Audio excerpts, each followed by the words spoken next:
Hoje, no Trilegal Podcast, episódio 3, o racismo no estudo de relações internacionais. Nossos tritropicalistas professores Fred Dias, Aline Tomé e uma convidada especial. Peraí, ninguém me avisou isso. A Raquel não vai estar aqui com a gente hoje? Quem é essa convidada especial? Já posso saber? Peraí, racismo, tropicalista, convidada especial aborda um tema ressurgente nos estudos desse campo. Apesar da questão racial constituir a política que integrou o mundo hoje globalizado, ela ainda está longe de receber a devida atenção das reflexões, pesquisa e ensino em relações internacionais. Nosso Trilegal Podcast de hoje também traz o foco para o Haiti. É aqui.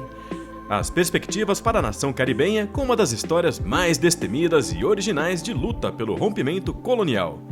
Terremotos, instabilidade política e crises migratórias, sem falar na ligação com nosso outro tópico de hoje, o racismo nas relações internacionais. Vamos refletir sobre o colapso social imposto ao Haiti como sintoma de uma ordem liberal internacional moribunda, liderada pelo seu vizinho, os Estados Unidos. Dá pra parar com essa festa aí em cima, ô? O passaporte de hoje vai precisar de máquina do tempo.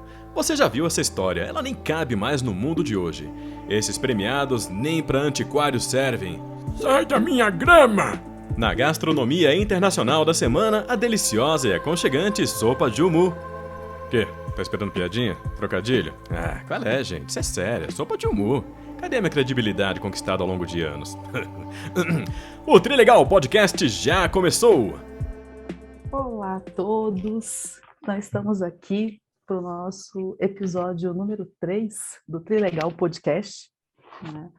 E bom, já vou explicar, né, por que hoje nós estamos com um formato um pouco diferente no nosso trio, né? Estamos aqui, eu, a Aline, o Frederico Dias, meu amigo, né, com o qual dividimos o podcast junto com a Raquel Boing, né? Mas hoje a Raquel Boing, por motivos de força maior, não pôde estar com a gente. E a gente usou esse momento, né, para colocar uma outra parte do nosso projeto em andamento, que existe, né, desde que a gente pensou, né, o formato aqui desse podcast, a ideia de nós convidarmos também outros amigos acadêmicos, pesquisadores, né, que têm muito a contribuir com as suas visões, com as suas experiências, né, para pensar a política mundial. E a gente fez o primeiro convite, então, para essa participação de outros amigos para Renata de Mello Rosa, né, amiga tão antiga.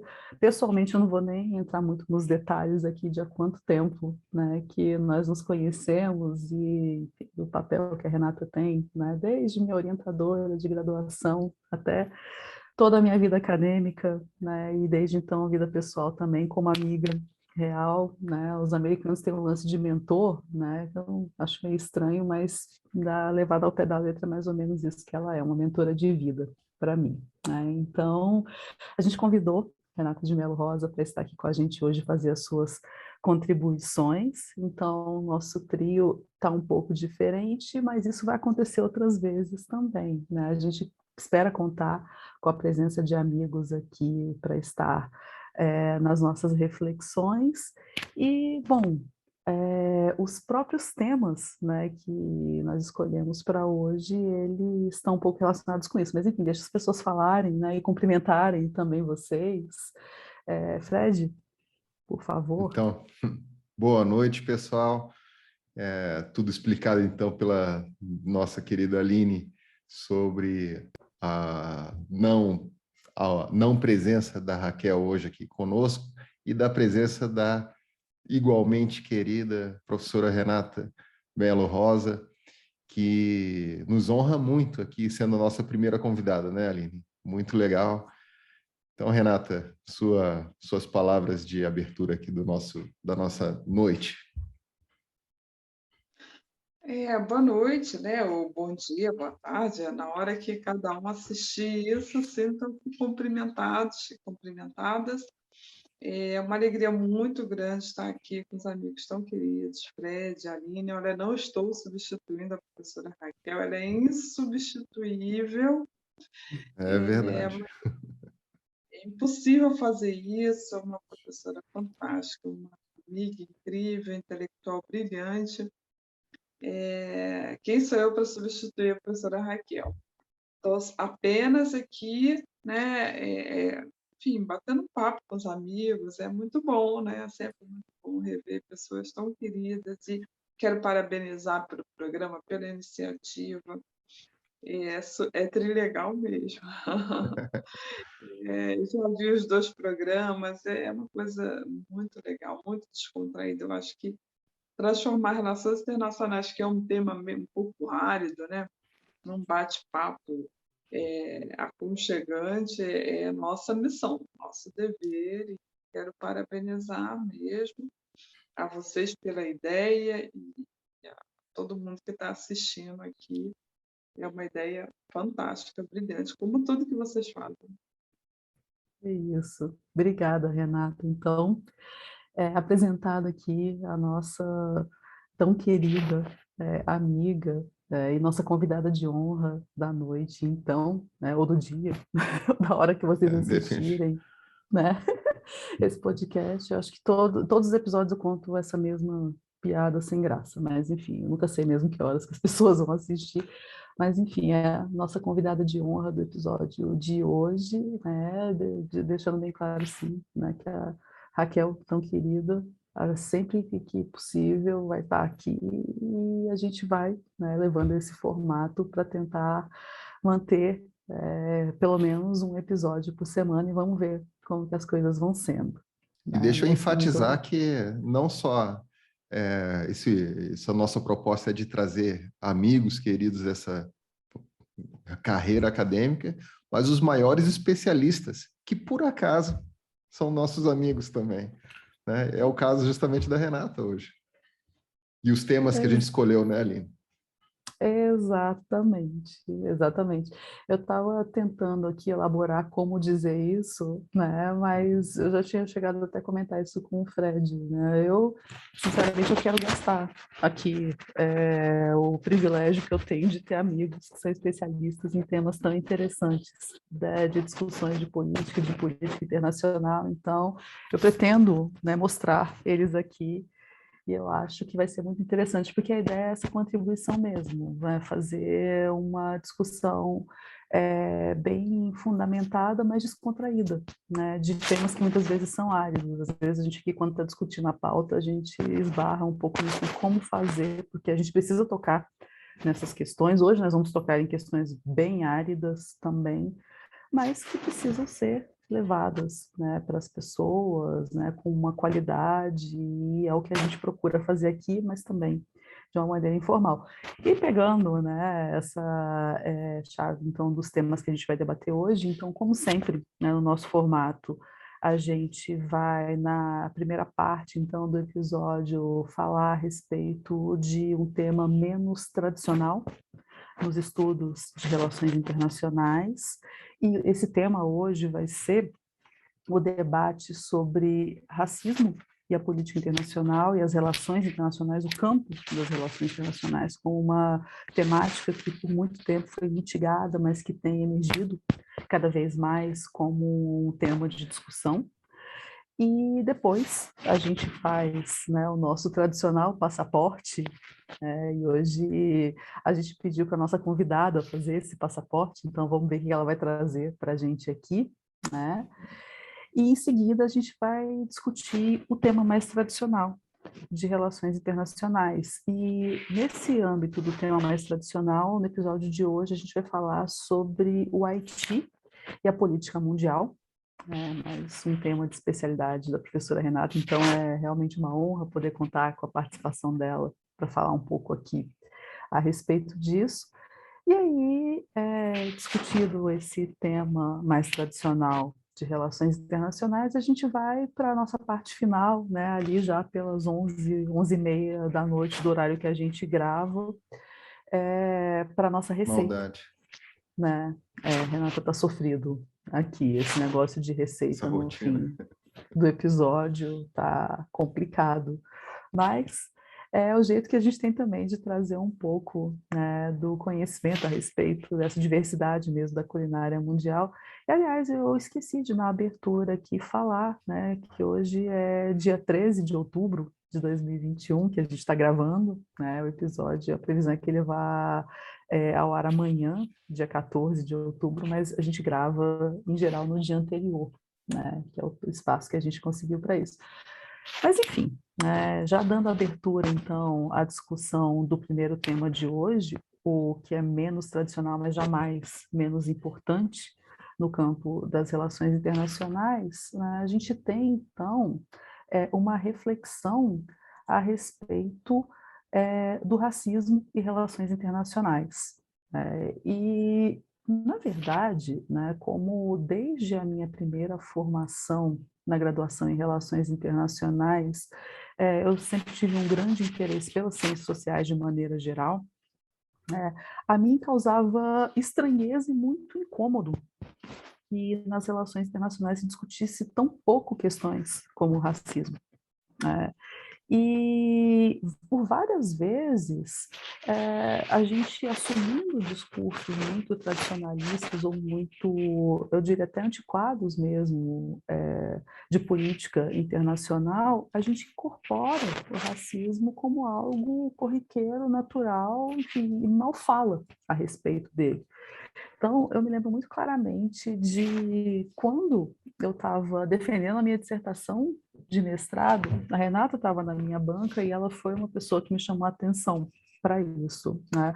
Eu falava da temática da migração e, por isso, né, eu apresentava questões relacionadas da presença de imigrantes aqui no Brasil, né, da vinda de estrangeiros para o Brasil, e isso aconteceu como um processo, né, principalmente da migração de europeus, né, de italianos, de alemães, no âmbito de uma política de substituição mesmo de mão de obra que envolveu processos severos, coloniais, de escravidão, do uso de mão de obra escrava, que eu relatei ali como sendo só um processo, e não como um processo violento, como um processo estarrecedor pelo qual a maioria dos países nas Américas passou.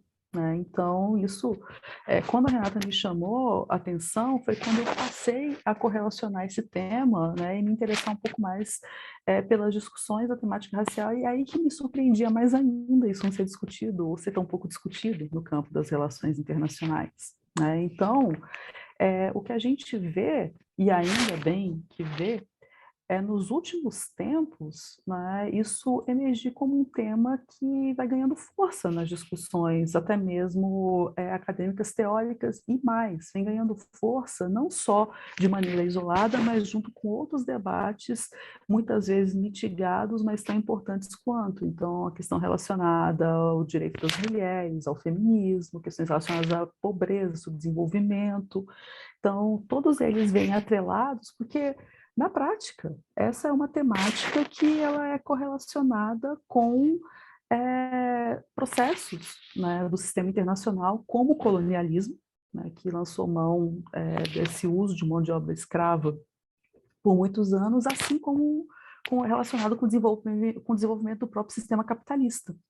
Então, nesse sentido, a gente tem uma presença muito forte de temas que deveriam aparecer, mas que não aparecem, que são mitigados. Então, se nós olharmos, existe não só essa correlação com o desenvolvimento do sistema capitalista, assim como com a política colonialista, que fez parte da dinâmica do sistema internacional, existe também uma Convenção Internacional sobre a Eliminação de Todas as Formas de Discriminação Racial, que é de 1965, que foi ratificada pelo Brasil em 1968, e que tão pouco é discutida, mas que cada vez mais vai ganhando espaço nas discussões do campo das relações internacionais, que é algo que é realmente importante e interessante de se levar em consideração. Então, aberta essa discussão e feitas algumas considerações que eu queria aqui inicialmente, eu vou passar para o Fred, então, fazer as observações dele a respeito da temática. Então, eu entendo aí que esse tema do racismo nas relações internacionais, a gente está tratando aqui como um tema menos tradicional. A gente, né, estipulou aqui no nosso podcast essa ideia de ter 2 temas, né, ao longo da noite, do nosso evento, né? De novo, tanto faz aí se é de manhã, de tarde ou de noite. Mas um deles sendo um tema tradicional e um outro menos tradicional, para a gente poder explorar justamente os limites dessa linguagem do campo de relações internacionais, enfim, das pesquisas. Então, quer dizer, racismo é um tema menos tradicional. Eu acho que essa abordagem ela tem um certo risco porque ela faz parecer que é um tema novo que emergiu, né, que de repente passou a ter importância, passou a ter significado, passou a ter relevância a ser estudado, né? Quando, no fundo, a própria constituição do nosso campo de relações internacionais, é o que essa pesquisa, né, mais recente tem mostrado, a própria constituição dessa instituição, que é o RI com letra maiúscula, foi feita em bases raciais, racistas, né? Então, o tema particularmente me chamou a atenção aqui nos últimos 2 anos, quando alguns textos começaram a se acumular nas principais revistas da nossa área, explorando essa questão racial, a ausência, né, dos temas, das pessoas negras, pretas, né, uma autora aqui da área diz, né, das nações de cor, a ausência delas do debate e dos seus temas, né, quer dizer, essa leitura começou a se acumular nos últimos 2 anos, mas há pelo menos 10 anos, há pelo menos, né, no mínimo aqui 12, tem se estabelecido o debate, né, que eu chamo a virada regional, né, o descobrimento que o campo de relações internacionais não se resume à Inglaterra e os Estados Unidos, aos falantes de inglês, essa virada não ocidental, que também começou a ser registrada em vários textos ao longo, especialmente desses últimos 15 anos, né, eu vou aumentar um pouquinho aqui, né? E sempre me chamava a atenção a ideia de que o tema do racismo não aparecia. Aparecia o não ocidental, mas o racismo não era a palavra que aparecia. A questão racial imediatamente. Não era a questão que aparecia. Quer dizer, essa professora, uma das principais contribuintes nesse tema, Olivia Utazibua, né, uma belga ruandesa que estuda, né, especificamente a questão, né, do racismo, ela é perguntada onde está o racismo em relações internacionais, ela fica constrangida, ela diz, no fundo, está em todo lugar. Ela está mais imediatamente nas publicações, nos temas, nos autores que publicam, mas, no fundo, ela está na própria Constituição. O campo, a frase dela, né, e de alguns desses autores aí dessa literatura que eu compartilhei com a Aline também, né, Aline? O campo de relações internacionais, esse que a gente conhece, né, das universidades ali do pós-Primeira Guerra Mundial, do pós-Tratado de Paris, de Versalhes, né,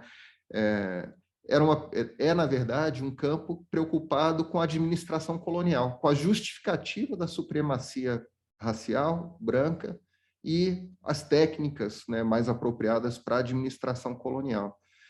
Então, é só depois da Segunda Guerra Mundial que esse tema racial, que do ponto de vista da época, né, fundava mesmo, sem a tal vergonha, inclusive que a gente comentava aí antes de começar a gravação, né, a tal vergonha sobre o racismo, né, era um tema mesmo legítimo desses debates, de repente ela é escondido pós-Segunda Guerra Mundial, em função dos temas da colonização e descolonização, né, e esse apagamento, ele é proposital, né, quer dizer, esconder essa origem. A origem, na verdade, ela nos é repassada como aquele mito do debate entre os realistas e os liberais, procurando as melhores formas de organização internacional, mas não o fundamento, né, colonial e racial, né, do nosso campo, que também é do capitalismo, como a Aline já colocou aqui, né, na contribuição dela.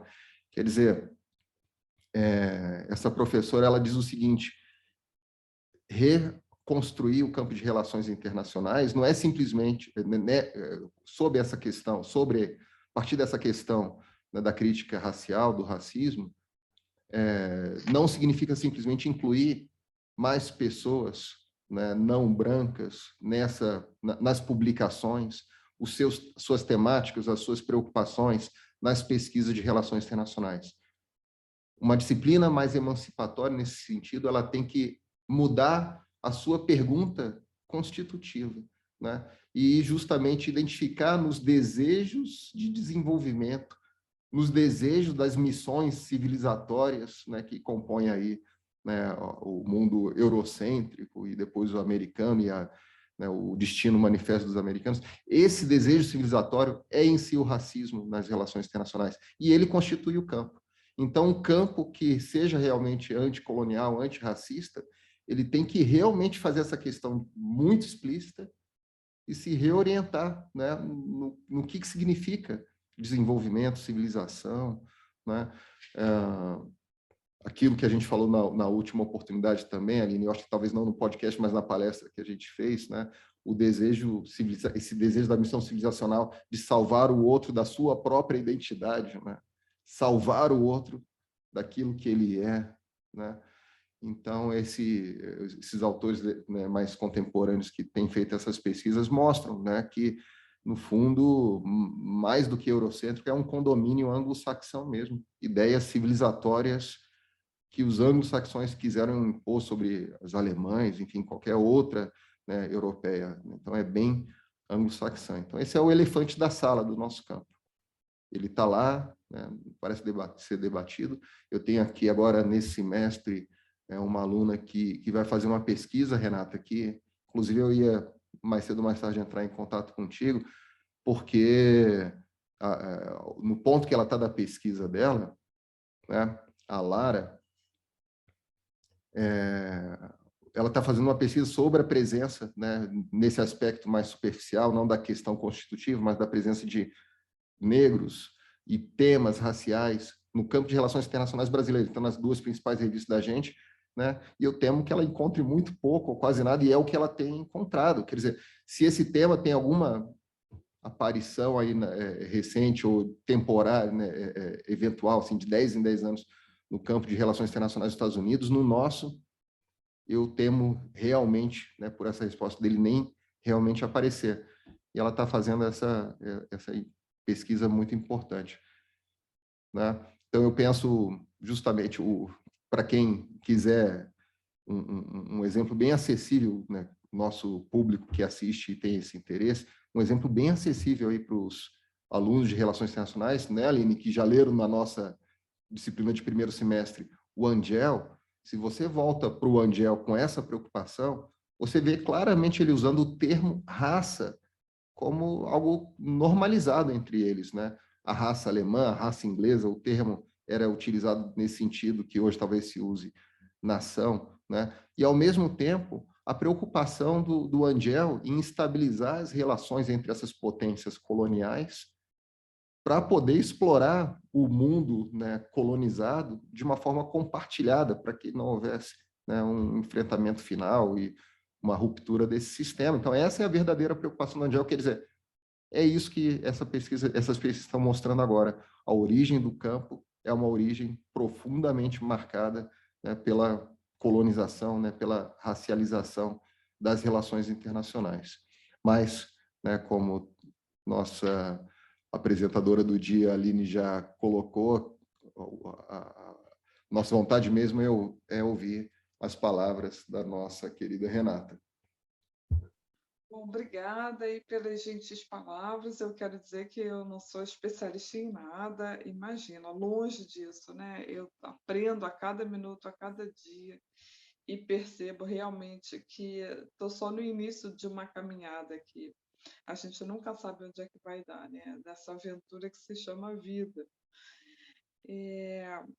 Mas, enfim, de tudo que a Aline já colocou, que o Fred já colocou, isso só me faz refletir o seguinte, que o conhecimento é poder, né?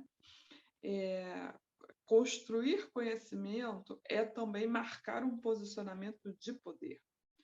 que é a ciência social, né? É uma construção de narrativas. Nós estamos longe daquelas ideias positivistas da ciência objetiva. Não tem nada de objetivo. É totalmente político, totalmente parcial, totalmente sem fundamento, sem critérios, sem metodologia. É um posicionamento político. Relações internacionais é um exagero das ciências sociais e, por isso, ela é muito mais politizada do que as outras ciências sociais. Todas as ciências são politizadas, mas relações internacionais é mais ainda, é um pouco meio acrítica, né? Toda essa discussão de que o que a gente constrói em termos de conhecimento nas relações internacionais é uma narrativa, e nós estamos disputando ferozmente as narrativas nas relações internacionais. E o que a gente chama isso de ciência, chamem do que vocês quiserem. Eu prefiro chamar de disputa de narrativa. Qual é a narrativa que vai ganhar? Né? Ela é um ganho ilusório, porque é um ganho temporário, né? Essas narrativas são desconstruídas e reconstruídas, reposicionadas o tempo todo. A própria narrativa histórica, né? O que foi a Primeira Guerra Mundial, o que foi a Segunda Guerra Mundial, são narrativas, e narrativas depende do lado de quem fala, depende de qual é o lugar de fala de quem conta essa narrativa, importa muito. Então, mas tudo isso é conhecimento. E conhecimento é poder. Para eu ter essa condição de colocar a minha narrativa num espaço de debate público, eu tenho que ter poder. Para eu ser ouvida, eu preciso ser uma interlocutora com poder.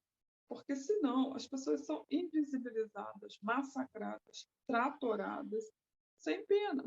É assim que funciona a vida, e a ciência não é diferente. Ciência sempre entre aspas, né? Construção de conhecimento não é diferente. É uma disputa feroz entre narrativas.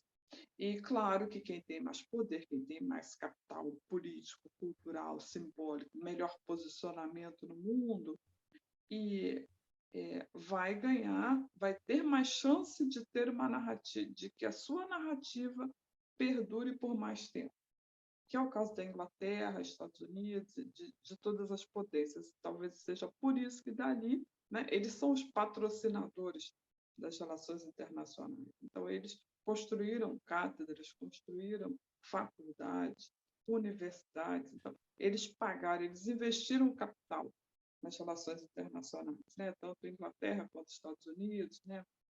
Constrói o multilateralismo, não é uma construção teórica, são prédios milionários.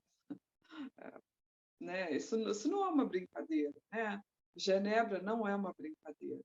Palácio fantástico, imponente, cujo objetivo é dizer para os mais pobres, que significa sempre, né, a comunidade não branca que foi escravizada, né, especialmente a nossa população, né, que vem da África, a nossa diáspora, a mensagem é: olha esse prédio, tá? Preste atenção no tamanho da arquitetura. Quem entra aqui dentro, você vai entender o seu lugar quando você entrar nesse palácio, que é o de ficar calado, porque você não contribuiu. Então, a arquitetura é toda uma superestrutura montada para invisibilizar as narrativas da comunidade negra. Então, relações internacionais, ela traduz o racismo de uma forma tão explícita que a gente fica um pouco surpreendido que no século XXI isso ainda seja repassado nas salas de aula de uma maneira crítica, isso não seja tematizado, isso não seja fonte de indignação. Né? Por que a diplomacia precisa de tanto investimento? Não se sabe, é uma política como outra qualquer. Fazer política é o que a diplomacia deveria fazer, às vezes nem isso faz. Mas por que precisa de tanto investimento? Porque é totalmente elitizada. Sem razão de ser, não precisava ser tão imponente. Mas é imponente justamente para silenciar a população que mais teria direito a reivindicar politicamente toda a expropriação sofrida, como foi o que aconteceu com a comunidade negra. Então, nada é gratuito. O racismo não é gratuito, ele faz parte de um sistema importante de silenciamento da população negra e culpabilização das suas fragilidades dentro da própria comunidade. É contradição em cima de contradição. Esse sistema, obviamente, não tem como dar certo, é impossível. Tão impossível que mesmo as potências imperialistas elas brigam entre si, porque não há forma de se viver de maneira tranquila dentro desse regime. Eu queria dizer que o próprio liberalismo ele é totalmente racista, porque quando ele imagina que todos devem ser tratados igualmente, isso é uma fala racista. Né? Todos são iguais, né? Os tratados, os princípios. Isso é uma forma racista, cínica de interpretar o mundo. Poxa vida, olhem lá. O que é o Tratado de Versalhes? Contem as nações que assinam o Tratado de Versalhes. E contem as nações que o mundo tem depois de 1965.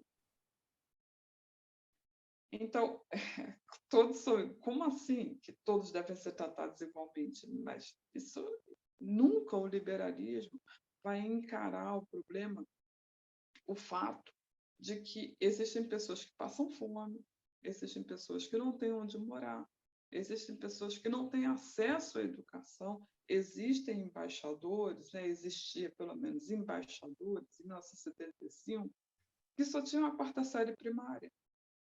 O liberalismo ele não quer saber disso, ele não quer tratar desses temas. Ele imagina que o mundo já está perfeito, todos têm doutorado completo, e que se você não vai à tribuna se expressar, olha, isso não é problema meu, a tribuna está aberta, não vai quem não quer. Então, isso é de uma crueldade tão grande, de um racismo tão forte, que é impossível acreditar que o liberalismo vai levar algum povo a algum lugar. É pura hipocrisia e puro racismo também.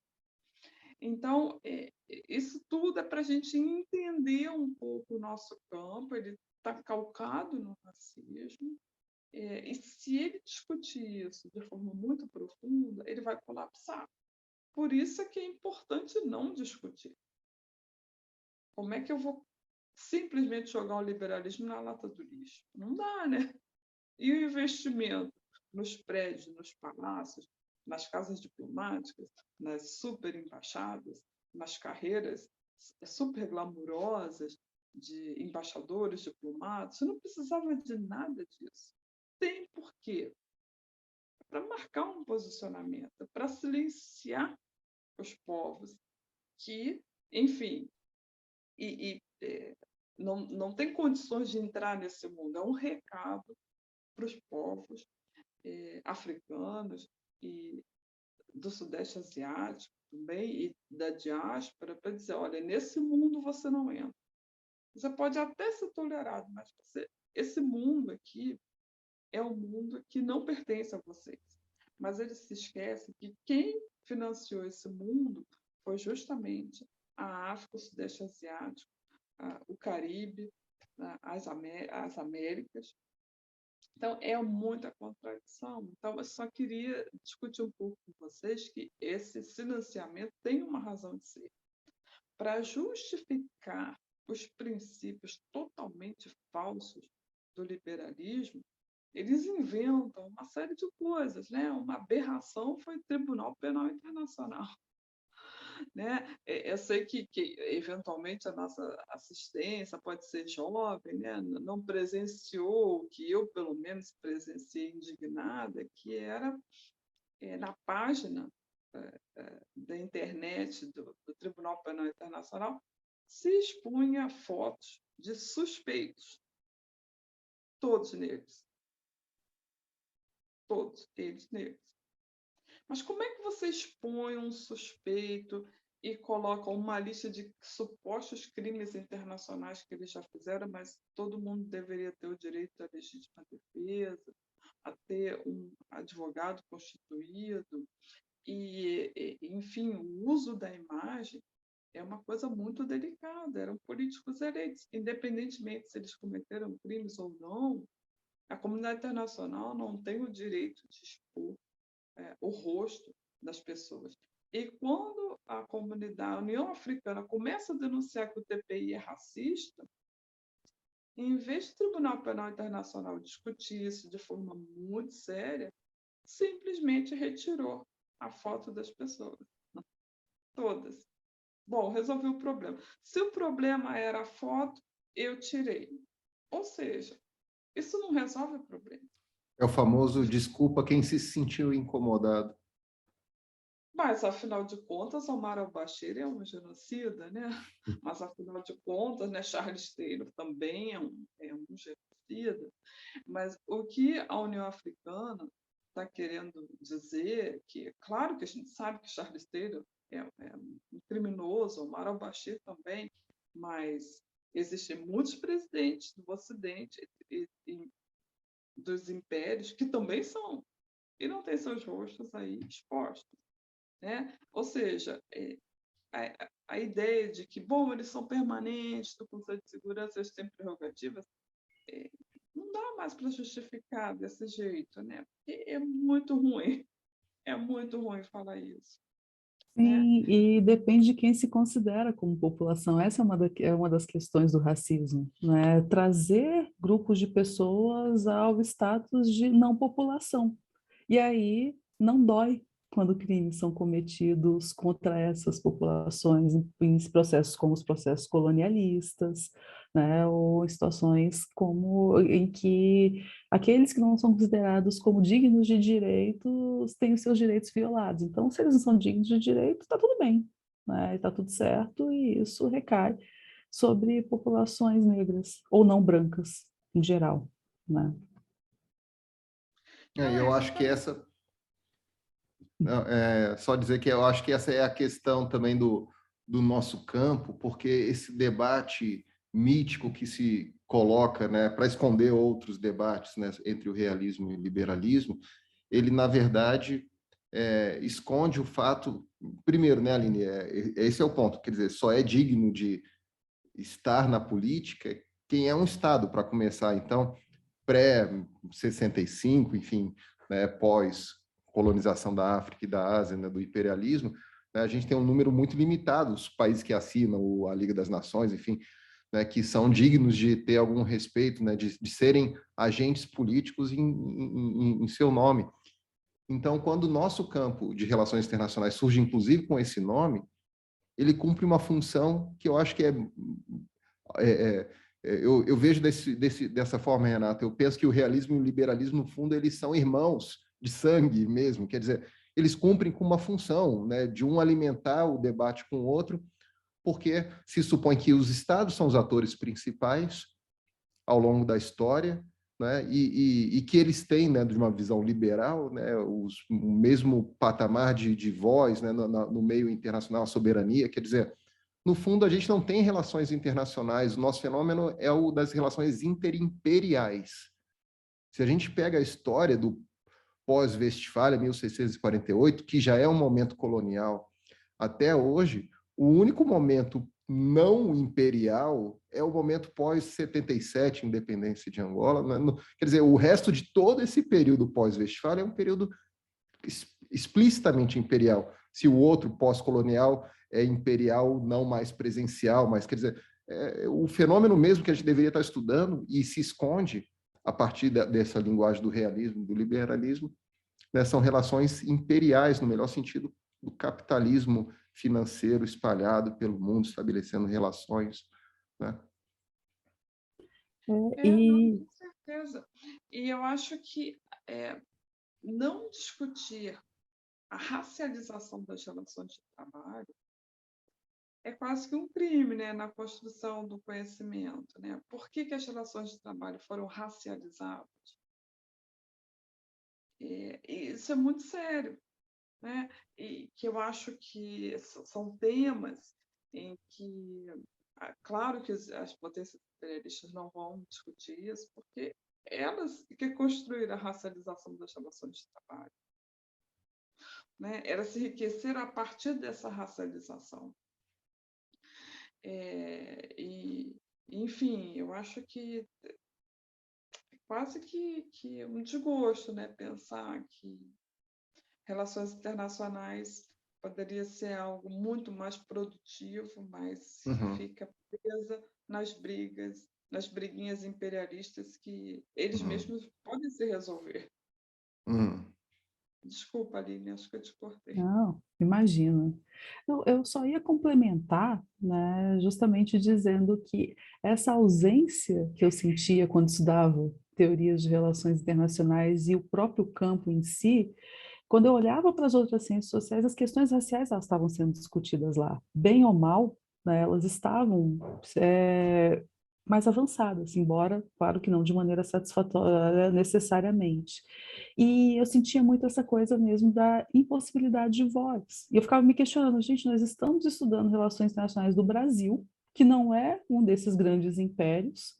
Então, a nossa perspectiva da política internacional não coincide com esses grandes debates que estão sendo levados em consideração, pelo menos esses mais tradicionais, né?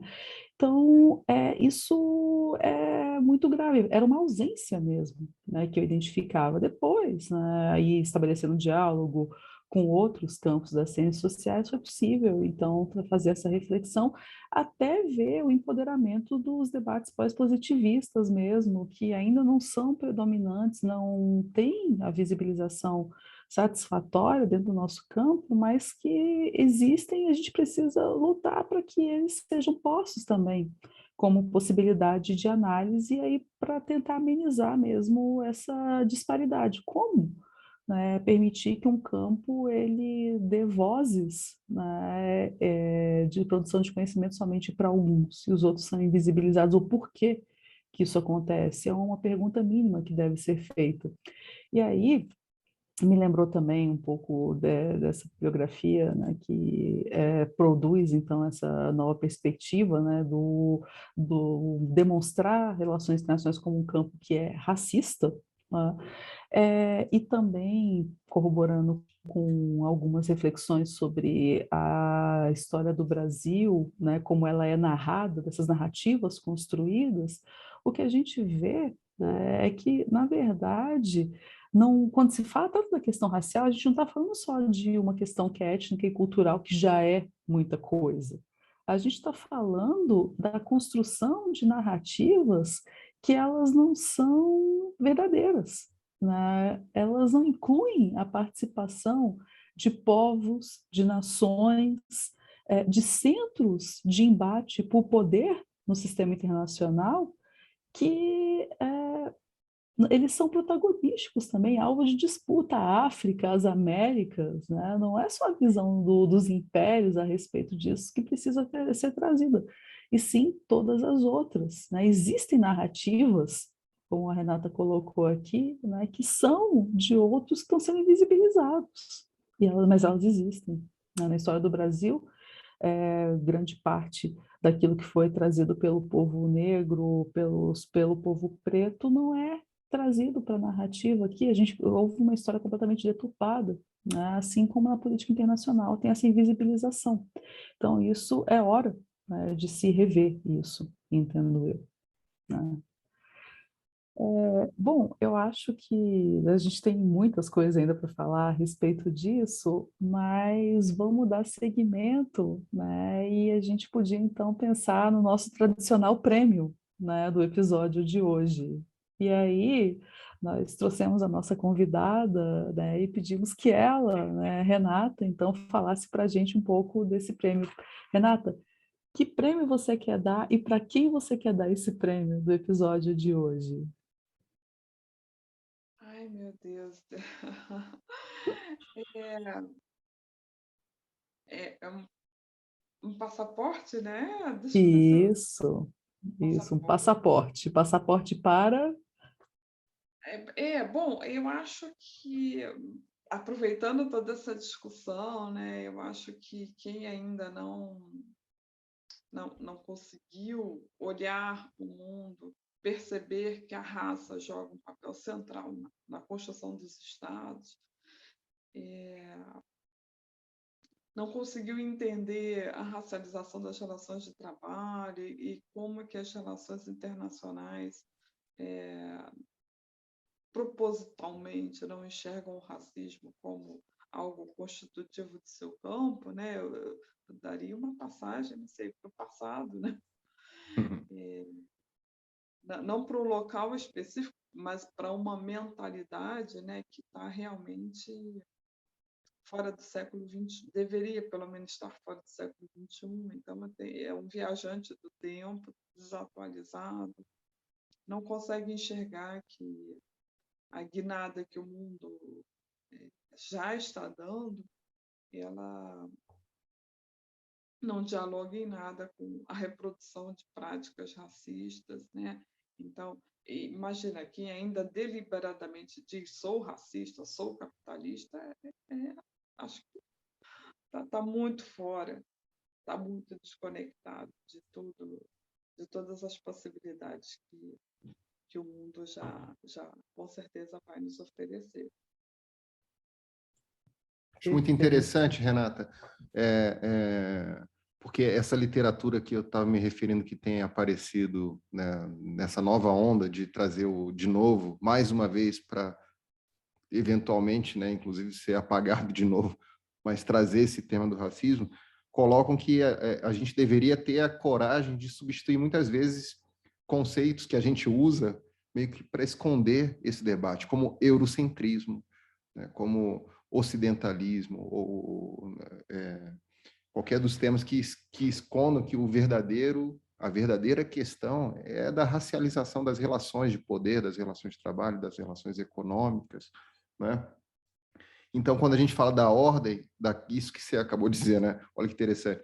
Quando a gente fala da crise da ordem liberal internacional, a gente está falando da crise da ordem racista internacional, né? De uma ordem que nasce, né, com esse pressuposto da racialização das relações humanas, econômicas, políticas.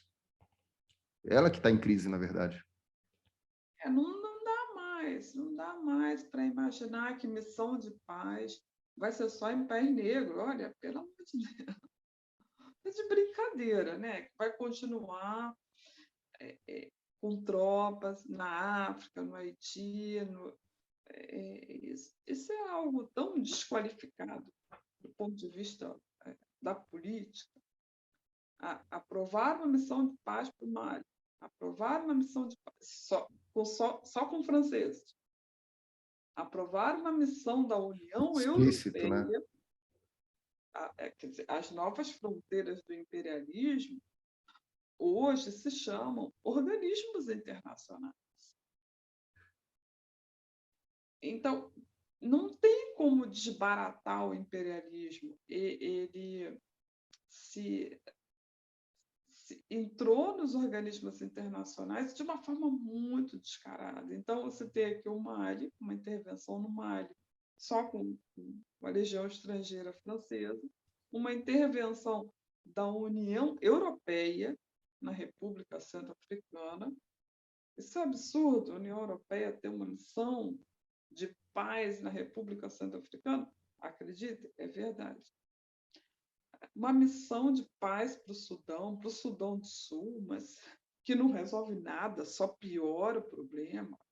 Isso não é nada além de racismo, não é nada além de imperialismo. É puro imperialismo, puro racismo. Não resolveu nada, os pressupostos são pressupostos horrorosos, porque não dialoga com a população, quer dizer, tem até pressupostos de princípios de missões de paz, em que é proibido que os executores da missão de paz se aproximem da população. Ou seja, é absurdo, em cima de absurdo, que as Nações Unidas sustentam uma idiotice dessa. Não tem como dar certo. Não tem como dar certo. Na República Democrática do Congo, quem resolveu um dos problemas de guerra civil foi o próprio exército do Congo. seja, que tapa na cara das Nações Unidas. Vocês estão aqui investindo 500 milhões por ano, mas quem resolveu um problema bélico foi o próprio exército congolês. Olha, tem alguma coisa errada.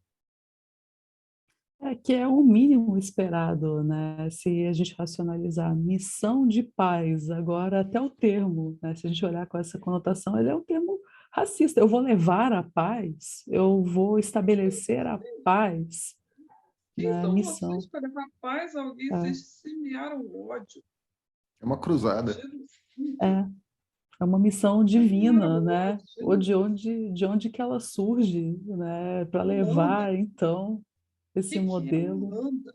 Pelo amor de Deus, o que é a Holanda? Por onde passou, construiu segregação racial descarada.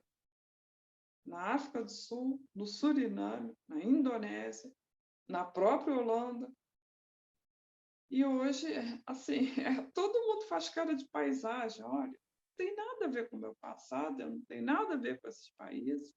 A França, a Inglaterra, enfim, de um cinismo tão ruim, artificial, que não tem como dar certo. Hoje em dia, não tem mais como essa narrativa ser vencedora em nenhum espaço fora, nem mesmo dentro dos seus países.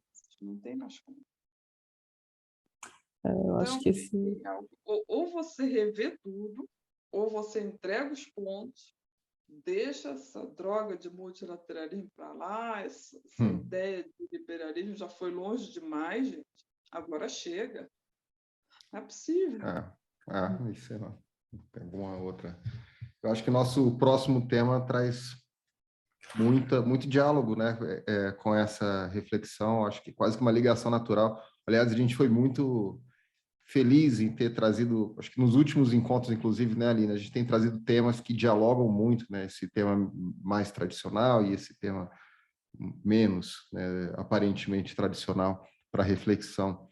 Então, nosso próximo tema é a questão do Haiti, a crise parece que eterna que esse país vive, né, que na verdade é uma crise muito típica do século americano, né? Já li, inclusive, é o século americano do Haiti. Quando a gente fala o século americano, é o século americano do Haiti, que começa com a intervenção do Woodrow Wilson, famoso por tentar levar esses sonhos de uma ordem liberal, né, para o mundo, e em seu nome uma tradição inteira fica pelos presidentes que se seguem até o nosso presente. E essa presença, esse século americano no Haiti, né, obviamente fora as questões dos desastres naturais, como o terremoto de 2010, que matou 250 mil pessoas. Quer dizer, é um país que merecia toda a atenção da política internacional, pensando nos esforços de reflexão sobre o tema. E aqui, sim, nossa colega Renata não tem como escapar do especialismo, né? Talvez seja a nossa principal especialista no tema no Brasil, né? Eu acredito de verdade nessa questão, né? Então, eu imagino que a minha contribuição, óbvio, esperando, né, a fala da nossa amiga Renata, a minha contribuição é justamente sobre a política externa dos Estados Unidos para o Haiti, e como eu falei, nessa conexão com o tema do racismo que iniciou nosso debate hoje, é muito explícito, né? Eu queria, talvez, compartilhar uma imagem aqui, né, que me chamou muito a atenção. A Renata falava das imagens, né, do Tribunal Penal Internacional, e essa imagem que saiu numa publicação bem tradicional do nosso campo, né, que é a Foreign Policy. Então, é uma matéria até que interessante sobre a visão que os haitianos têm dessa crise mais atual. Eu não sei se todos acompanham, todos que nos assistem acompanham, mas a crise migratória, né, pós-terremoto, pós-assassinato do presidente, né, as ruas tomadas por incertezas, gangues e milícias e mercenários, né?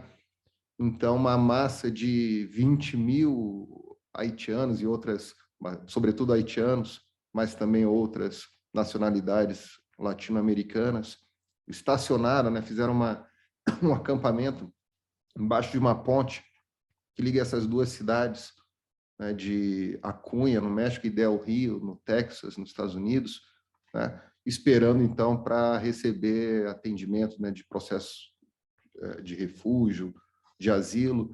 E a política do Trump, eu até comentava com você, Aline, naquele outro evento que a gente teve, ela tem se mostrado uma decepção para aqueles que achavam que ela substituiria a política do Trump, né, em vários aspectos, e aqui tem mais um deles, em que a gente vê a continuidade, que é a política migratória.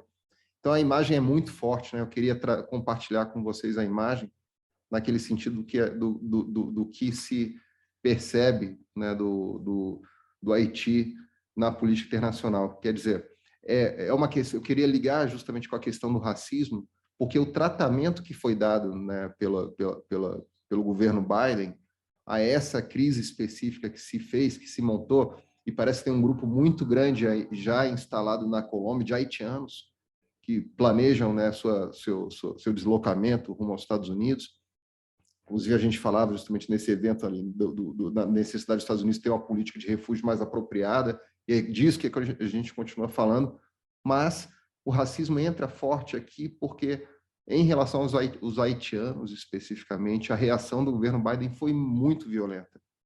7.500 deles já foram, né, deportados ou para o México ou de volta para o Haiti e ter que enfrentar, né, a situação política, né, enfim, os reveses de terem tentado escapar da situação política do Haiti. Então, é uma situação que eu vejo assim com muita tristeza, né,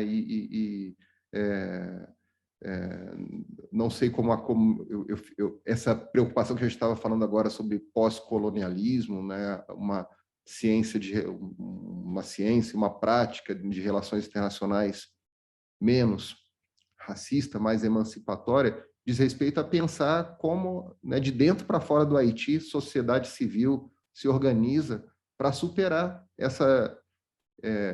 para tomar consciência, não sei em que medida isso acontece, por isso que a presença da Renata aqui é tão importante, né, de tomada de consciência dessa dependência dos Estados Unidos e a busca né, de quebrar esses laços, né, da presença dos Estados Unidos por tanto tempo.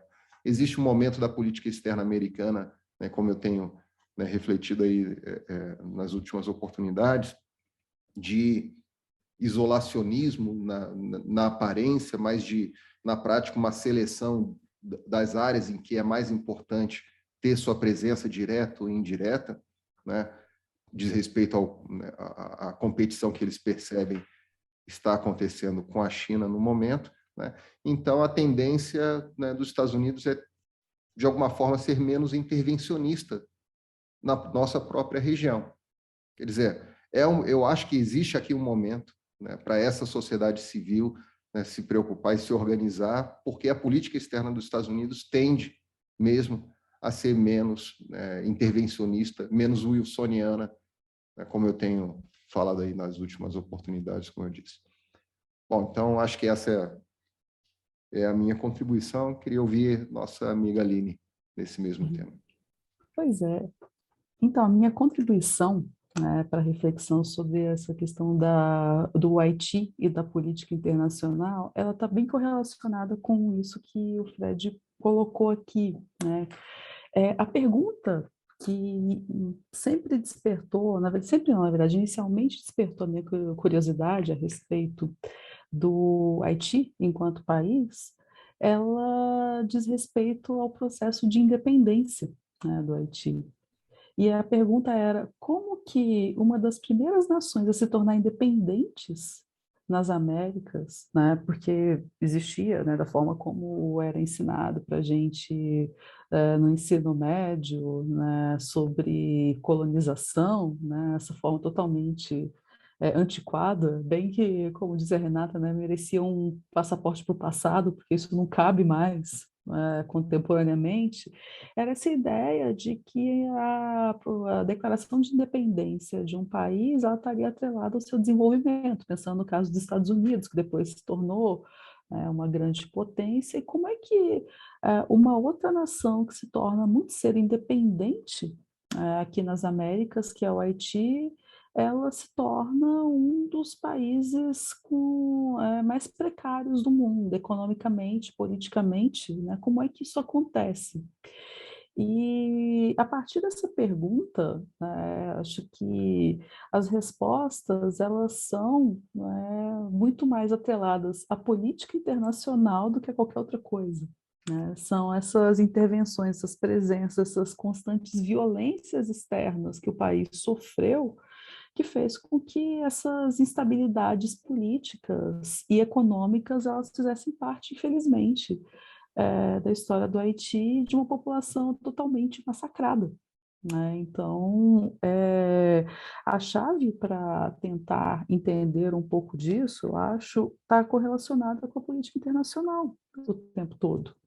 Então, anos e anos de golpes, sucessivos golpes de Estado, de situações econômicas sucessivamente muitíssimo complicadas, né? Se a gente pensar contemporaneamente mesmo, o Haiti só esse ano passou pelo assassinato do presidente, em julho, por mais um terremoto gravíssimo em agosto, né? E isso é fruto de na verdade não é fruto, né? Isso corroborando, né, com uma situação política já muito complicada.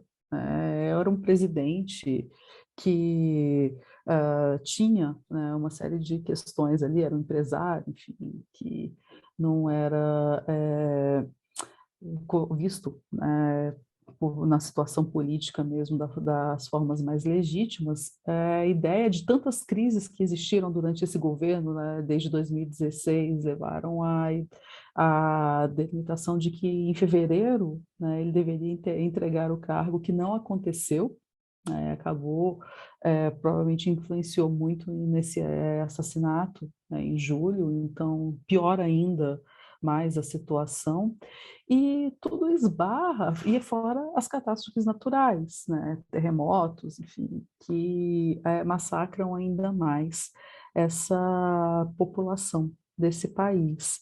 E juntamente com tudo isso, acho que uma das reflexões que é importante de se fazer é como que essas intervenções elas não trazem uma autonomia para o povo haitiano se reconstruir, se reorganizar, né, um empoderamento mesmo de população, porque aí eu estou pensando agora aqui também na intervenção da missão de paz que a gente acabou de falar, né, a missão de paz, a MINUSTAH que teve no Haiti ali desde 2004 até 2017, né, Renata? Acho que foi isso, um período tão longo, né, de uma missão de paz que complicadíssima também, que tem essas características que a Renata mencionou mais cedo aqui, né? Não, o contato com a população é muito precário, né? Como é que vai se levar à paz se esse próprio povo é desempoderado de estabelecer o seu próprio sistema e a sua paz, a sua estrutura da forma como somente eles saberiam, né, ser adequado. Então, essa lógica da política internacional, ela foi extremamente nociva ao Haiti, né, extremamente, e leva a uma situação de empobrecimento, uma situação de tristeza mesmo. Acabou que uma das aproximações que eu fiz em estudos, em análises a respeito do Haiti teve a ver, mais uma vez, com a temática da migração, que eu pesquisei e estudei por tantos anos, né? E eu lembro até de a Renata me ajudar a fazer um projeto, que depois eu nem levei adiante, mas era um projeto de tese, sobre a migração de haitianos, porque todas essas instabilidades políticas e econômicas, elas acabam levando para uma emigração muito significativa no país, um percentual muito alto de pessoas emigram do Haiti já há muitos anos tentando lidar com essa situação de instabilidade tão grande no país, as pessoas vão para fora, né? E teve a ver um pouco também com o momento em que alguns desses haitianos eles se direcionaram ao Brasil, depois do terremoto de 2010, né? E aí, o que o governo brasileiro estava fazendo, a época eu trabalhava, cheguei a trabalhar um período no Comitê Nacional para Refugiados, né, os processos estavam indo para lá, e investigar um pouco mais a respeito disso traz para a gente algumas desmistificações, né? E aí, mais uma vez, o peso que o racismo tem na forma como isso foi interpretado aqui no Brasil, né? Se a gente lê esses jornais ali, entre 2011 mais ou menos até 2014, 2015, as notícias eram, né, invasão de haitianos no Brasil, e entravam ali pelas fronteiras do norte, algo que aconteceu antes, né, da vinda dos venezuelanos, mais em massa aqui, foi uma espécie de prévia, né, do governo brasileiro que não sabia lidar com essa vinda de estrangeiros, e, gente, não teve invasão, não era um número assim tão assustador, sei lá, 70, 80 mil haitianos que entraram no Brasil no ápice dessa imigração aqui no nosso país. A gente vive num país de 200 e poucos bilhões de habitantes, não tem 80 mil pessoas representarem uma ameaça tão intensa ou tão significativa, né? As políticas governamentais brasileiras aqui não foram talvez as mais adequadas, né? Não se sabia o que fazer com todas essas pessoas aqui que acabaram, ao entrar no Brasil, né, passando por processos de discriminação e preconceito racial da forma como a gente tem presentes aqui. Isso acabou atingindo essas pessoas, né, de alguma forma. E, bom, né, muitas pesquisas foram indicando que o Brasil não é e nunca foi, né, nem nesse período de ápice, o principal destino de imigração haitiana. Outros países eram os principais, né, ali a República Dominicana, que divide, alguém se divide a ilha, outros países francófonos, pela proximidade, né, linguística, cultural e tantas outras questões ali envolvidas. O Brasil foi ali o quinto ou sexto país destino de imigração por um período muito curto de haitianos, que na verdade, em muitos dos casos, eram pessoas que estavam querendo atravessar o país para ir para a Guiana Francesa e tentar ir para a França, um país que tem, né, que é um dos principais destinos de haitianos. Então, até essa própria visão de imigração, né, de fechar fronteiras, da presença do estrangeiro tão incômoda, ela é muito complicada e perpassou essa temática, né? Então, uma das questões que eu queria levantar aqui é como que esse processo mesmo de imigração haitiana, ela acontece, as razões, né, devido às instabilidades políticas e econômicas, assim como os destinos, que são tantos países, e como que, ao entrar aqui no Brasil, eles passaram, então, por processos internos nossos aqui, muito complicados, no lidar com as questões raciais, enfim, né, algumas das reflexões que eu queria trazer aqui, só para, né, chamar a atenção, e já passo para a Renata, então, para ela fazer as considerações dela a respeito disso tudo, né. Ai, é muita coisa, né? Bom, enfim, eu acho que o Haiti demonstra o fracasso completo da comunidade internacional. Imagina, é o caso mais fácil que a comunidade internacional lidar. É só pobreza, só isso. É só pobreza. E a comunidade internacional está há mais de um século sem saber o que fazer com a pobreza. Ou seja, não tem fundamentalismo religioso, não tem Estado se desintegrando, não tem terrorismo, não tem nada disso que nós sabemos, né? Que muitas partes do mundo têm genocídio, crimes contra a humanidade, guerras civis intermináveis, conflitos étnicos seríssimos, mas a gente não tem nada disso, é só pobreza. E nós não conseguimos lidar no combate à pobreza. É a coisa mais fácil. Imagina, sei lá, 150 quilômetros da nação mais rica do mundo. Se você não consegue ajudar um vizinho teu que está passando necessidade, o fracasso não é do vizinho, o fracasso é teu. Como é que você não consegue? Com tanta possibilidade, você não consegue ajudar o teu vizinho. Isso é impossível. Isso é impossível. Porque se você fosse um vizinho atento, você ia saber exatamente o que o teu vizinho precisa, como é que você pode fazer, como é que você conversa com ele e como é que você chega a um acordo. Então, o fracasso da comunidade internacional e principalmente dos vizinhos, todos têm culpa no problema do Haiti, principalmente seus vizinhos, né? Obviamente, a França é a principal, né, culpada, mas como não assume sua culpa em nenhum lugar do mundo, é óbvio que no Haiti também não vai assumir. É um país que ainda tem colônia, com um nome chamado colônia, né?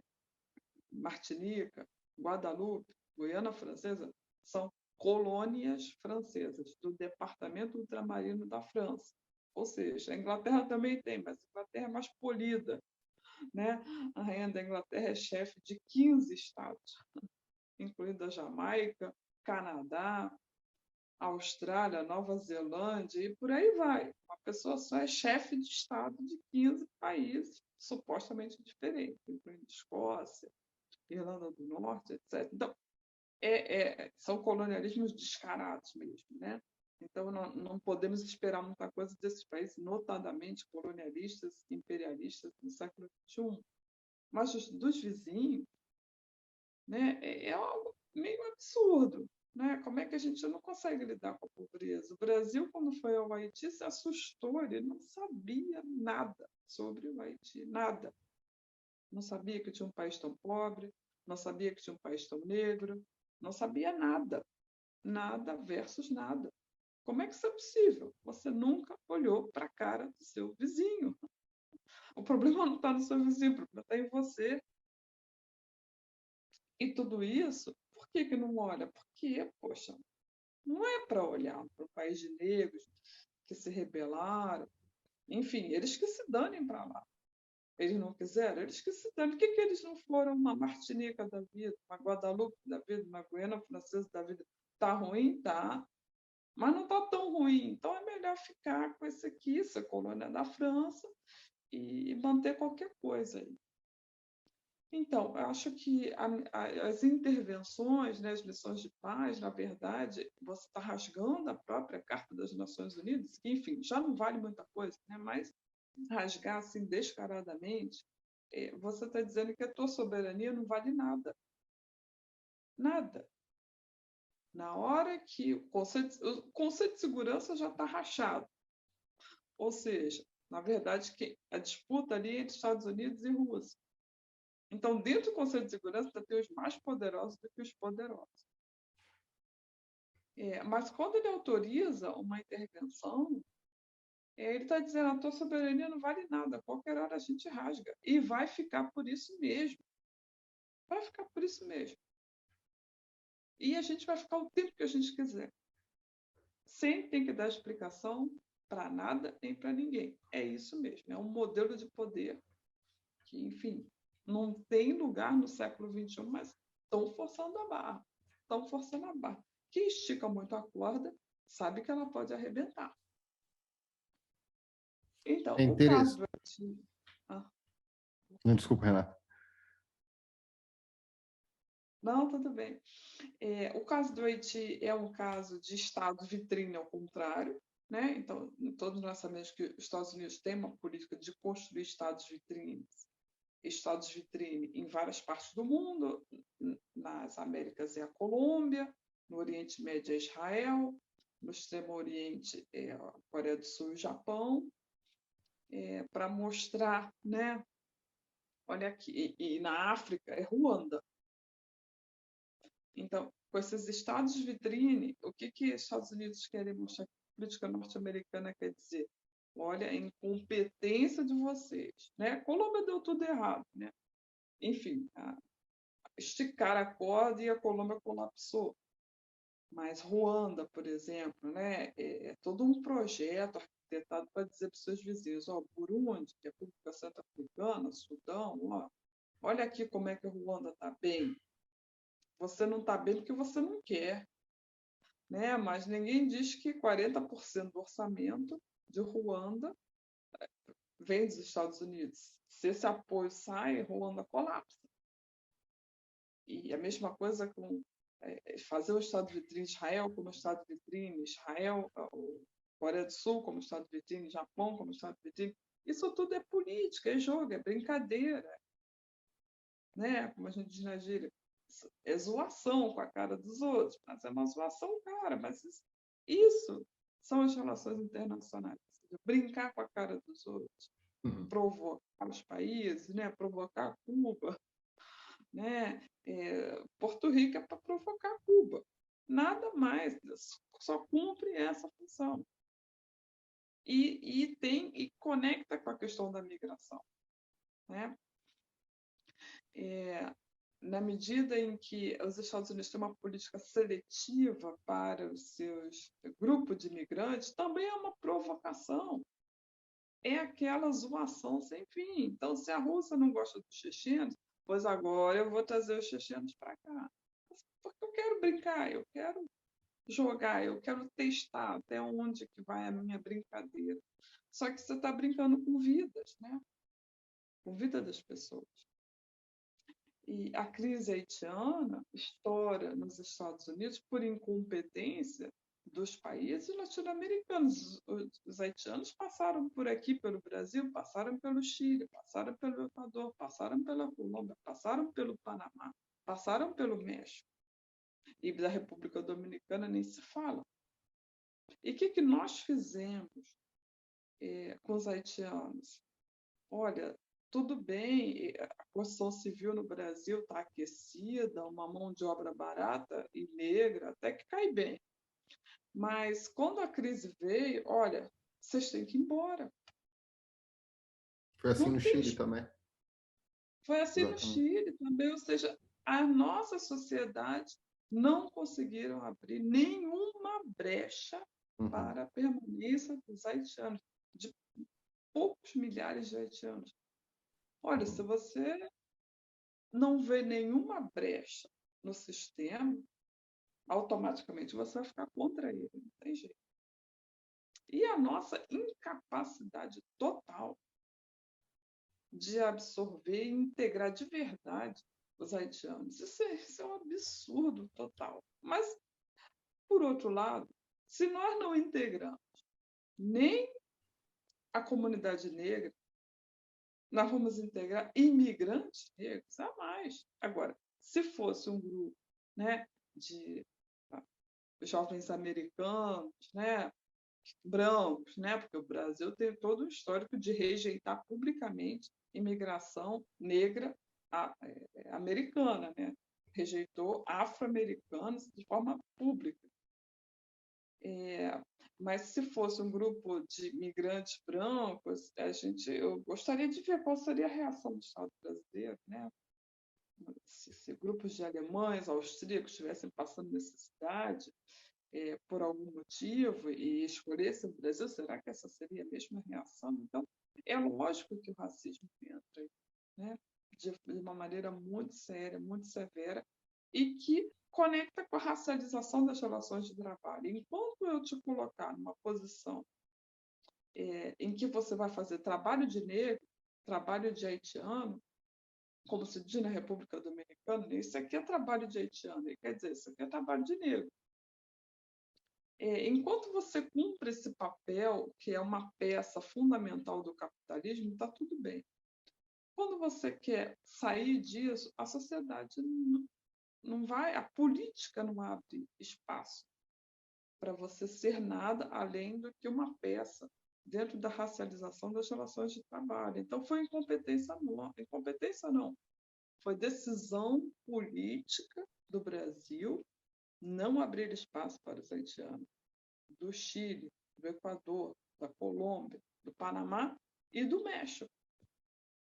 E aí o que acontece? É óbvio que eles também não querem ficar no Brasil. Sonho não só dos haitianos, dos centro-americanos, dos brasileiros, é morar nos Estados Unidos. Todos querem ir para lá, mas a mídia também só foca quando ela não diz que os Estados Unidos é um desejo de praticamente, né, do mundo todo, gostaria, né, cidadãos do mundo todo gostariam de morar nos Estados Unidos, mas a mídia também só foca em haitianos, né? Eles não são nem considerados latino-americanos ou caribenhos, eles são um grupo à parte também. Então, o próprio fato de ser considerado um grupo à parte compõe a estrutura do racismo. É lamentável a cena que aconteceu nos Estados Unidos. O governo Biden já sabia que ele não iria mudar absolutamente nada, né? Os governos se escondem na burocracia para dizer que nada podem fazer, mas a burocracia é uma decisão política. Quem decide a burocracia, quem decide a regra é a política. Se a política decidir que a burocracia vai mudar, a burocracia muda. Então, não adianta a gente se esconder no discurso da regra, porque a regra é uma decisão política. Mas, enfim, os haitianos também ficaram muito encurralados, porque o próprio Haiti é um local de trânsito, né? O próprio país de nascimento é um local de trânsito. Eu vou para o Haiti, mas eu não tenho como ficar aqui, porque é um país em que a economia não circula, em que você, né, nós aqui no Brasil não temos condições de avaliar o que é isso, uma economia que não circula. As pessoas vão para as ruas, né, que aqui a gente chama de camelô, com uma latinha, vender 4 pedras de carvão. É tudo que elas têm para vender. O que você faz com 4 pedras de carvão? Sei, cozinha alguma coisa, mas aqui, sei lá, a gente está acostumado a comprar um saco de carvão, fazer churrasco, etc. Não acontece isso. É uma economia que realmente não circula, né? E nós brasileiros, né, não sabemos disso, não conhecemos isso, nunca vimos o que é pobreza de fato, por pura falta de interesse, né? Muitos vão para a República Dominicana, que fica ali do lado, né?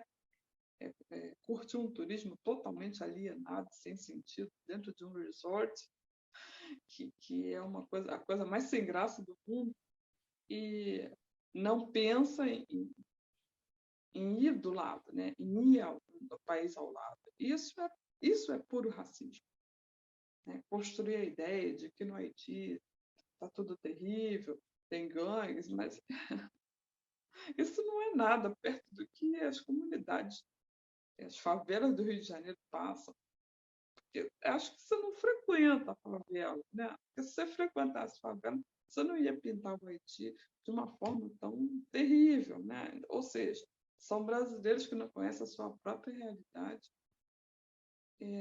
e ainda ousam pintar o Haiti como algo terrível.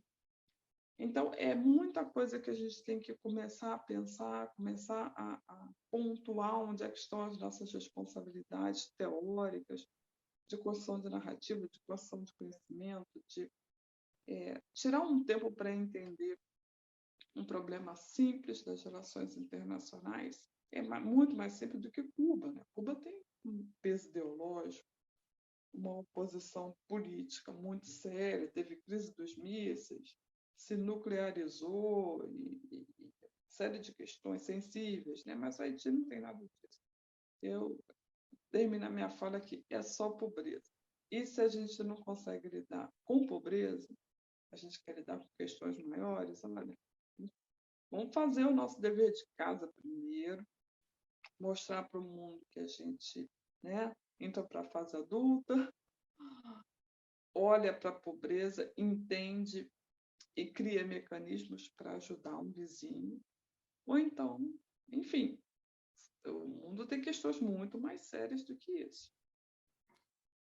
Renata, parece que o interessante agora, na verdade eu ia te interromper com outro assunto, eu vou retomar, mas o nosso caminho foi o contrário, não foi, né, resolver os nossos problemas aí nas favelas do país inteiro, do Rio de Janeiro, não simplesmente do Rio, né, mas do país inteiro, mas o caminho foi o contrário, né? Na verdade, quiseram aprender formas mais eficazes de intervenção nas favelas brasileiras pela experiência do Haiti. Então, não foi, né, resolver, né, adquirir uma experiência de como lidar com o problema da pobreza dentro das nossas próprias fronteiras e levar essa experiência para fora. Foi caminho totalmente obtuso de, né, buscar experiência militar nessa intervenção para depois usar essa experiência, né? Enfim, os 80 tiros naquele carro do músico carioca assassinado são, né, por um exército, é algo assim que a gente não consegue imaginar o início da explicação dela, se não for alguma coisa muito, muito ruim mesmo, de pessoas muito ruins, munidas desse sentimento, porque não há exército que dispare 80 tiros contra um carro civil no ambiente urbano, sem guerra civil, sem nada, não faz o menor sentido, né? Então, a hora que eu queria intervir é como você falou, interessante, essa questão do Haiti como uma vitrine às avessas, né? E eu fico pensando justamente no papel institucional, inclusive acadêmico, que aquele índice dos estados frágeis, que um momento anterior, inclusive, chegou a ter a ousadia de se chamar índice dos estados falidos, depois tiveram que repensar um nome menos trágico, né, menos racista, né? E o Haiti é um dos países que figuram ali entre o top 10, eu acho que nunca passou de uma melhor posição do que 14º lugar, tá? Mas está sempre ali no top 10, né? Como vitrine, né? Porque, inclusive, é aquela ideia, Aline, das profecias autorrealizáveis, né? Um dos critérios para a classificação de um país ali no topo dos estados frágeis, falidos, é a presença ou não de intervenções internacionais, né? Intervenções militares, sobretudo, pesam mais nesse índice. Ou seja, é como se fosse uma profecia autorrealizável, né? O Haiti, nesse sentido, ele serve como a vitrine do Estado que você não pode ser, né? Aquilo que você está sendo ameaçado. Se você entrar nessas condições, vai sofrer uma operação, uma intervenção militar, né, de uma grande potência, provavelmente aquela que estava ligada a você no período colonial, né? E é uma profecia autorrealizável, quer dizer, você é frágil por ter a presença de um exército estrangeiro, né, numa intervenção, ou a sua fragilidade justifica a intervenção de um exército estrangeiro. Então, faz parecer, né, nessa reflexão que essa situação do Haiti é o status quo que a política dos Estados Unidos, né, pretende alimentar, não sei se como vitrine, né, como você acaba sugerindo, achei interessante a reflexão, mas, enfim, né, muitos debates sobre a emergência da China têm a ver com, obviamente, com a experiência, né, com uma reflexão sobre essa experiência americana e sobre a promessa que se faz, né, de uma hegemonia, enfim, o termo que a gente vai usar agora, mas que seja saudável para o seu entorno, né, que ela tenha um efeito realmente positivo para o seu entorno, que os Estados Unidos não tiveram, né, que foram incompetentes, não quiseram fazer, mas é muito sério, acho que a Renata aponta para uma questão muito fundamental.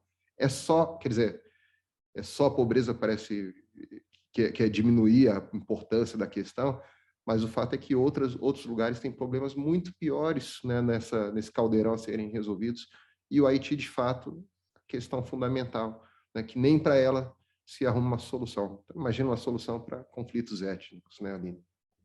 Então, para mim ficou muito marcado isso, né?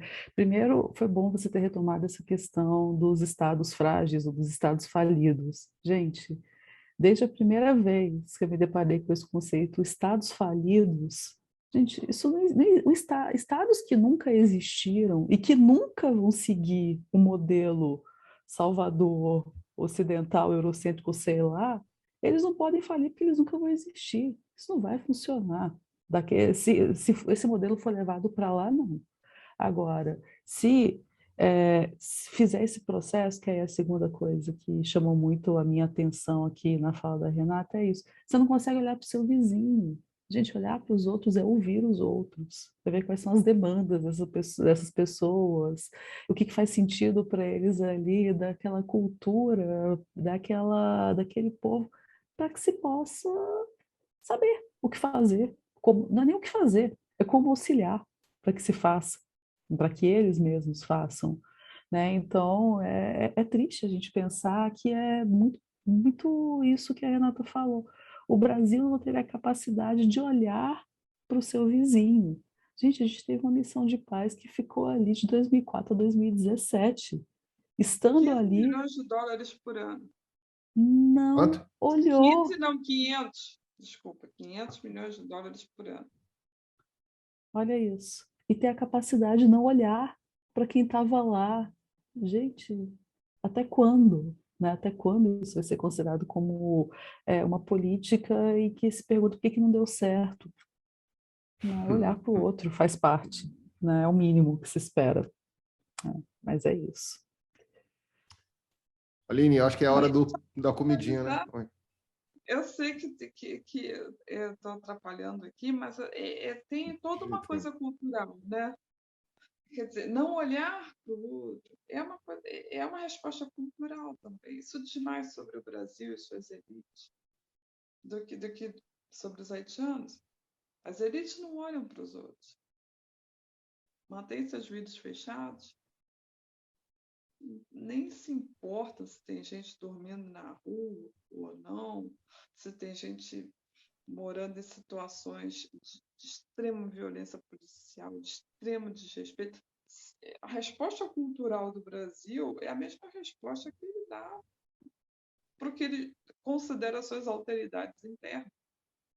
Então, quando a gente pensar em resolver um conflito internacional, a gente tem que também olhar que resposta cultural cada país vai dar. Se a gente olhar para essas respostas culturais, a gente vai entender muito mais o país do que aquele país que ele está tentando intervir, que não tem jeito de dar certo. E só queria ressaltar um ponto final, que é o seguinte: a crueldade da ajuda internacional, né? Essa coisa de vizinho, para deixar a coisa muito prática, o teu vizinho, você passa por ele todo dia, você vê que ele está numa situação muito difícil. E você passa todo dia e fala para ele: olha, você está aí porque a culpa é tua, enfim, você não se compadece em momento nenhum. Ou quando empresta dinheiro, exige que o vizinho pague. Você sabe que a pessoa não tem como pagar. Isso é loucura, isso é crueldade, isso é sadismo, isso é sei lá que bosta de sentimento que é, mas isso não é normal. E é isso que funciona no plano internacional. Você está vendo que um país está muito ruim, você empresta o dinheiro e obriga ele a pagar com juros. Você está dando uma sentença de morte. É isso que o Fundo Monetário Internacional faz, o Banco Mundial faz, e acha que está fazendo o seu melhor. Ou seja, não tem jeito de dar certo. Uhum. É. Muito triste. Muito. Eu acho que faz parte, inclusive, minimamente desse olhar para o outro, né? Conhecer sobre a cultura, saber mais sobre, e eu fico me perguntando o que a gente sabe sobre o Haiti. Né? A Renata teve o privilégio de conhecer muito, né, sobre o Haiti, da cultura, né, divulgar muito isso aqui no Brasil, manter projetos, né, que fazem esse intercâmbio. Eu acho que uma das formas que a gente tem de conhecer esse outro país é conhecendo também a culinária, né? E daí vem a oportunidade para a nossa receita de hoje, né? Fred, e aí, o que se tem de culinária haitiana? É a nossa querida aluna Carol Sampaio, que nos ajuda sempre toda semana com esse trabalhinho tão precioso, fez uma pesquisa sobre a culinária haitiana e trouxe aqui a sopa jumu. Vamos ver do que se trata.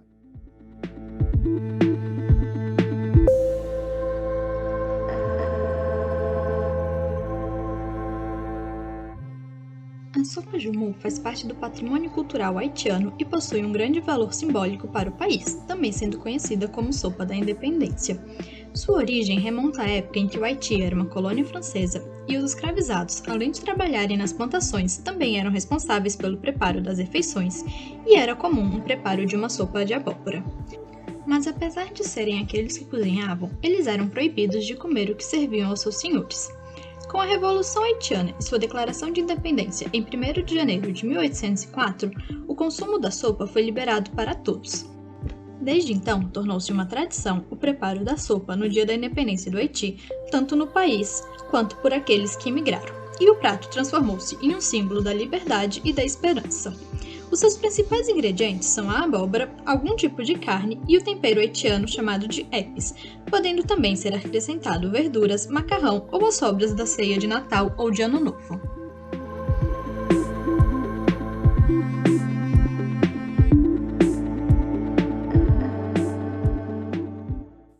Então, é essa daí a nossa comidinha de hoje. Eu, particularmente, fiquei das comidinhas que a gente já teve aqui no programa, essa foi a que mais me matou nessa hora, viu?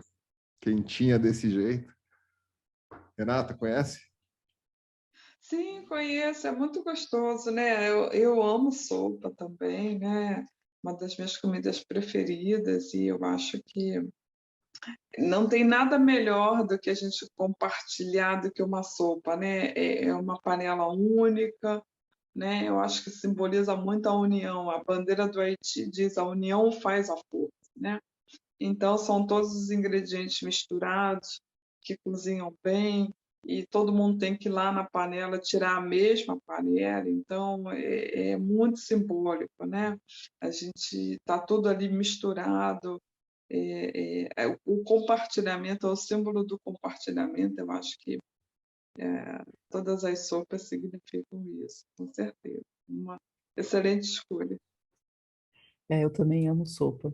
Gente, eu sou suspeita para falar e eu amo sopa de abóbora. Então, vendo que a base, né, é abóbora, combina com carne, combina com essa coisa também das sobras, eu acho que melhora o tempero de qualquer comida, né? Então, E essa aquele receita. tutano ali também, se vi a cena de um tutano, já fiquei, né, é muito gostoso.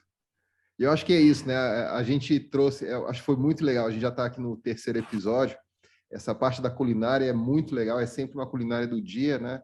Eu acho que uma forma fundamental da gente conhecer outra cultura é a culinária, é muito conhecimento acumulado por gerações e, assim, acho que aqueles que estão nessa vida, nessa tentativa de, né, de ter uma contribuição à política internacional, à política mundial, se recusar a conhecer a culinária do outro, acho que não pode ter crime pior, né? Se recusar a conhecer a história do outro, né? Estar presente ali naquelas gerações que chegam a você naquele pratinho simples. Isso é o mundo das mulheres, né? Eu quero aqui fazer uma defesa, né? Porque agora está toda uma onda, né? De que são os homens que dominam a cozinha, os homens estão ganhando muito É verdade. em cima de um trabalho, de um acúmulo cultural que é nosso. Não tenho nenhuma dúvida, das mãos das mulheres negras vem grande parte, né? Quase 60%, eu me atrevo a dizer, da culinária do mundo vem das mãos de mulheres negras invisibilizadas, escondidas, né? No Brasil tem até um termo assim muito pejorativo, né? A conversa não chegou na cozinha, né? Isso é muito forte. Você está dizendo que uma mulher negra não pode participar, não pode ouvir, não pode se posicionar. Então, enfim, pelas nossas mãos chega o alimento de muitas pessoas do mundo e nós continuamos invisibilizadas, sem poder participar da política. Então, isso também tem a ver com racismo. Quando eu digo que a conversa não chegou na cozinha, eu estou dizendo, mulher negra, cala a boca. Uhum. O que quer que da noite para o dia as mulheres negras participem da política, que os negros participem da política? São muitos recados culturais de silenciamento e uma infraestrutura proibitiva para que a comunidade negra acesse a diplomacia, que, novamente, aqui, só para finalizar, sem nenhuma razão de ser, ela é glamourosa, sem nenhuma razão de ser. Pesado, né? Muito pesado, é verdade. É interessante, porque essa onda da gourmetização, né, ela tem a ver, né, com uma tentativa de ocupação, né, da imagem da cozinha associada à expertise de homens e não tem nada a ver com a realidade mesmo. É pura apropriação cultural, sem pagar nada. Novamente, eu só consigo o meu sucesso como chefe se eu me aproprio do trabalho de alguém e da inteligência culinária de alguém e não pago nada por isso. Mas, Renata, isso é tão explícito, esses programas do Gordon Ramsay, Viajando o Mundo, ele vai realmente a comidas de rua na Tailândia e come, acha delicioso e leva de volta os os ingredientes que ele trouxe de lá para montar um prato caríssimo, né? O modo de fazer, tudo. Então, Sem pagar enfim, nada. sem pagar nada. É uma apropriação cultural de tudo, e eu não estou pagando nada para as pessoas porque eu acho que elas não devem receber por isso. Quem deve receber sou eu, não os outros. É O bizarro. mérito, né, é a questão da meritocracia, não. O mérito é aquela pessoa que foi lá e descobriu e, né, É tirou roubo, né? É roubo. É. isso é roubo puro. A cultura também pode ser roubada, ela é roubada o tempo todo, né? Não que existam proprietários, mas você está vendo que aquela pessoa passa por dificuldade, ela passa por necessidade, ela não está cozinhando na rua porque ela quer.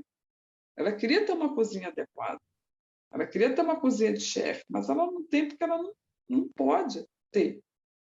E você não faz nada por isso, é de uma canalice. Enfim, Que coisa. Acho que então vamos nos despedir de um episódio aparentemente tão longo, a gente não tem controle aqui, né? Mas acho que é um episódio tão legal que a gente perdeu a nossa hora aqui, nosso controle. Mas foi muito legal receber nossa querida amiga Renata Rosa, hoje diretora do Instituto Maria Quitéria, foi por tanto tempo nossa coordenadora do curso de Relações Internacionais e que por todas as questões que a gente trabalhou hoje, né, eu acho que eu posso falar pela Aline, nos dá muito orgulho pela presença ali, pela liderança, né? Era um prazer, né, ser liderado pela, né, sua visão, né, do que a gente deveria estar fazendo no nosso campo de relações internacionais também. Então, foi muito prazeroso ter você aqui conosco hoje, Renata. Eu tenho certeza que os nossos ouvintes vão estar aqui, né, também admirados, matando saudade ou conhecendo você. Mas, enfim, fica suas palavras também para se despedir da gente.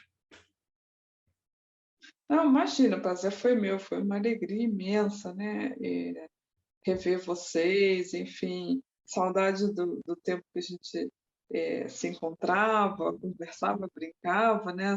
De uma forma super descontraída, mas vai ser muito legal também vocês virem ao Rio de Janeiro, a gente conversar, fazer todas as conversas animadas, nas quadras das escolas de samba, nas comunidades. Eu quero que vocês percorram, né, esse mundo fantástico que a gente aprende, que a gente se sente mesmo uma pessoa totalmente desimportante e insignificante, porque são histórias incríveis, trajetórias fantásticas, que eu gostaria muito de compartilhar com os meus amigos, principalmente com vocês.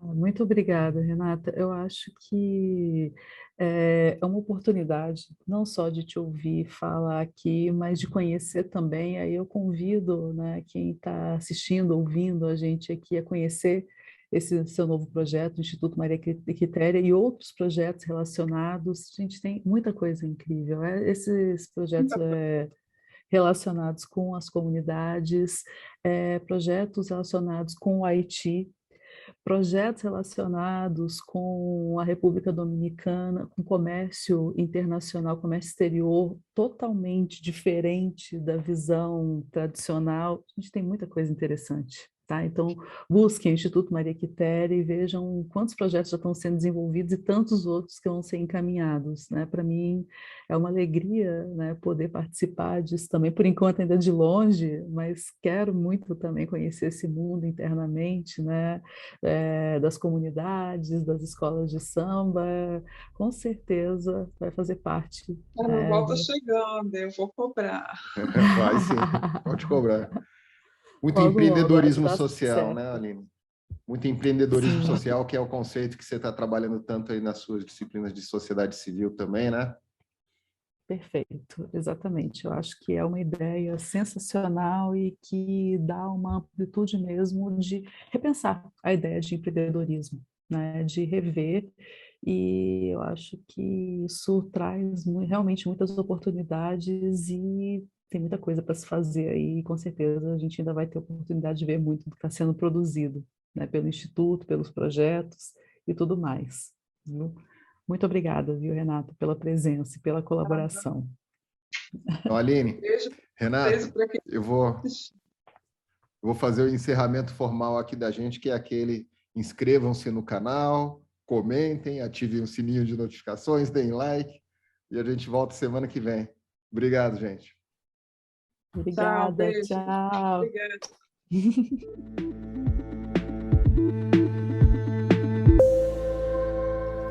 1h40? Rapaz, que é isso? Ai, minhas cadeiras. Como é que eu volto pra casa agora? Já fica aqui pra semana que vem? Bom, então tá. Já tô preparado pro nosso Trilegal Podcast da semana que vem. Até lá!